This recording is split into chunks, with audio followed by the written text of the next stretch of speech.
നമസ്കാരം. പ്രവാസി മലയാളിയിലേക്ക് സ്വാഗതം. ഇന്നത്തെ പ്രവാസി ലോകത്തെ വാർത്തകൾ ഒറ്റനോട്ടത്തിൽ. UAE-ൽ 1077 പേർക്ക് കൂടി കോവിഡ് വൈറസ് ബാധ സ്ഥിരീകരിച്ചതായി ആരോഗ്യ പ്രതിരോധ മന്ത്രാലയം അറിയിച്ചു.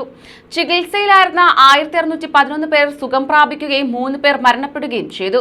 പുതുതായി നടത്തിയ 3,18,348 കോവിഡ് പരിശോധനകളിൽ നിന്നാണ് പുതിയ രോഗികളെ കണ്ടെത്തിയത്. ഇതുവരെയുള്ള കണക്കുകൾ പ്രകാരം ആകെ 7,06,166 പേർക്ക് UAE-ൽ കോവിഡ് സ്ഥിരീകരിച്ചിട്ടുണ്ട്. ഇവരിൽ 6,86,025 പേർ രോഗമുക്തരാകുകയും 2,012 പേർ മരണപ്പെടുകയും ചെയ്തു. സൗദി അറേബ്യയിൽ കോവിഡ് ബാധിക്കുന്നവരുടെ പ്രതിദിന എണ്ണം 500-ൽ താഴെയെത്തി. പുതിയതായി 499 പേർക്കാണ് കോവിഡ് സ്ഥിരീകരിച്ചതെന്ന് സൗദി ആരോഗ്യ മന്ത്രാലയം വാർത്താക്കുറിപ്പിൽ അറിയിച്ചു. 877 പേർ സുഖം പ്രാപിച്ചു. കഴിഞ്ഞ 24 മണിക്കൂറിനിടയിൽ 10 മരണങ്ങൾ കോവിഡ് മൂലമാണെന്ന് സ്ഥിരീകരിച്ചു.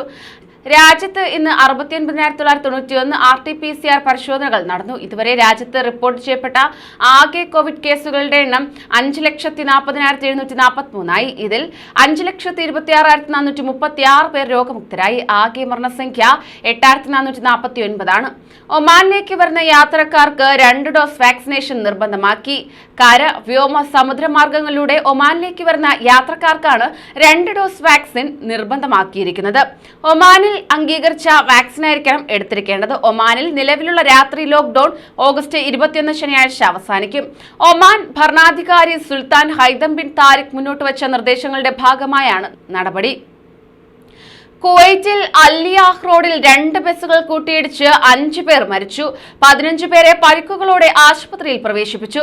ലോജിസ്റ്റിക് കമ്പനിയിലെ വിദേശ തൊഴിലാളികൾ സഞ്ചരിച്ച ബസ്സാണ് അപകടത്തിൽപ്പെട്ടത്. ഇടിയുടെ ആഘാതത്തിൽ ബസ്സുകൾ തീപിടിച്ചതായും അഗ്നിശമന വിഭാഗം അറിയിച്ചു. 13 പേരെ ആംബുലൻസിലും 2 പേരെ എയർ ആംബുലൻസിലുമാണ് ആശുപത്രിയിലേക്ക് മാറ്റിയത്.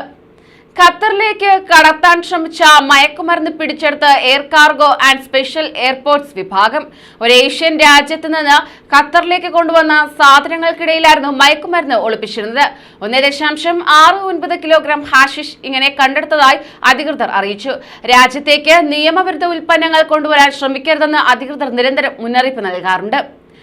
UAE ഗോൾഡൻ വിസ സ്വീകരിക്കാൻ മോഹൻലാൽ ദുബായിലെത്തി. UAE-യുടെ ദീർഘകാല താമസ വിസയായ ഗോൾഡൻ വിസയ്ക്ക് മമ്മൂട്ടി മോഹൻലാലും അർഹരായ പ്രഖ്യാപനം കഴിഞ്ഞ ദിവസമാണെത്തിയത്. ദുബായ് എയർപോർട്ടിൽ നിന്നുള്ള മോഹൻലാലിന്റെ ചിത്രങ്ങൾ സോഷ്യൽ മീഡിയയിൽ പ്രചരിക്കുന്നുണ്ട്. മമ്മൂട്ടി കഴിഞ്ഞ ദിവസം ദുബായിൽ എത്തിയിരുന്നു.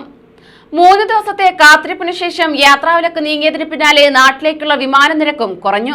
സാധാരണ അവധിക്കാലത്ത് നാട്ടിലേക്കുള്ള വിമാന നിരക്ക് കൂടുകയാണ് പതിവ്. എന്നാൽ മടങ്ങിയെത്തുമ്പോഴുള്ള നിബന്ധനകൾ കണക്കിലെടുത്ത് പലരും നാട്ടിലേക്ക് തിരിക്കാൻ മടിക്കുന്നതോടെയാണ് വിമാന നിരക്കും കുറഞ്ഞത്.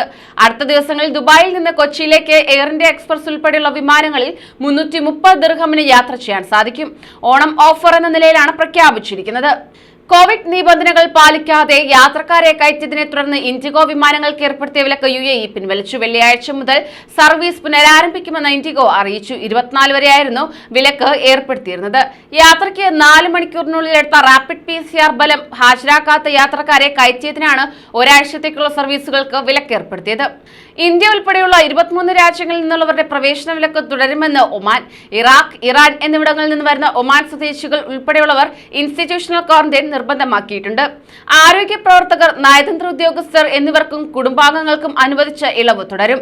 ഇന്ത്യക്ക് പുറമെ UK, Sudan, Brazil, Nigeria, Tanzania, Sierra Leone, Ethiopia, Pakistan, Indonesia, Iraq, Iran, Tunisia, Libya, Argentina, Colombia, Bangladesh, Philippines, Thailand, Malaysia, Vietnam എന്നിവിടങ്ങളിൽ നിന്നുള്ളവരുടെയും പ്രവേശന വിലക്ക് തുടരുമെന്ന് പരമോന്നത സമിതി വ്യക്തമാക്കി. അബുദാബിയിൽ ക്വാറന്റൈൻ ആവശ്യമില്ലാതെ പ്രവേശനം അനുവദിക്കുന്ന ഗ്രീൻ രാജ്യങ്ങളുടെ പുതിയ പട്ടിക സാംസ്കാരിക വിനോദസഞ്ചാര വകുപ്പ് പുറത്തുവിട്ടു. 29 രാജ്യങ്ങളാണ് വെള്ളിയാഴ്ച പുറത്തുവിട്ട ഏറ്റവും പുതിയ പട്ടികയിൽ ഉള്ളത്. ഓസ്ട്രേലിയ, അൽബേനിയ, ബഹ്റൈൻ, ചെക്ക് Republic, Saudi Arabia, Sweden, Germany, Hungary, Austria, Ukraine, Ireland, Belgium, Brunei, Bulgaria, Poland, Taiwan, China, Romania, Singapore, Switzerland, Seychelles, Serbia, Canada, ദക്ഷിണ Korea, Malta, Mauritius, Moldova, New Zealand, Hong Kong എന്നീ രാജ്യങ്ങളാണ് നിലവിൽ ഗ്രീൻ ലിസ്റ്റിൽ ഉൾപ്പെട്ടിരിക്കുന്നത്. Green പട്ടികയിലുള്ള രാജ്യങ്ങളിൽ നിന്ന് വരുന്നവർക്ക് അബുദാബിയിൽ എത്തിയ ശേഷം നിർബന്ധിത ക്വാറന്റൈനിൽ ഇളവ് ലഭിക്കും. ഇവർ വിമാനത്താവളത്തിൽ വെച്ച് PCR പരിശോധന നടത്തിയാൽ മതിയാകും. കൂടുതൽ പ്രവാസി വാർത്തകൾക്കായി ഈ ചാനൽ സബ്സ്ക്രൈബ് ചെയ്യൂ.